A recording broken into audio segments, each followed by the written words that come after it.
ঘুরতে আসলাম গোপালপুর আকন্দপাড়া। খুব মনোরম পরিবেশ, কিন্তু হঠাৎ করে শোনা যাচ্ছে যে ফ্যানের আওয়াজ। তো স্কুল তো বন্ধ, তালা লাগানো অবস্থায় আছে। ওই দেখা যাচ্ছে যে অফিস রুমে মনে হয় ফ্যান চলতেছে।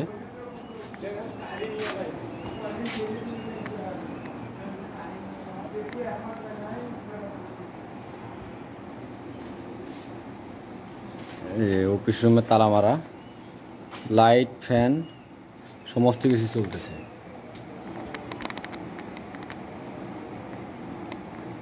এভাবে আমাদের বিদ্যুতের অপচয় এবং অসচেতনতার কারণে আমাদের ঘটে যেতে পারে বড় দুর্ঘটনা। সরকারি জিনিস ভেবে যদি তারা অবহেলায় এভাবে নষ্ট করে আমাদের দেশের সম্পদ, এটার একটা কঠোর ব্যবস্থা নেওয়া হোক।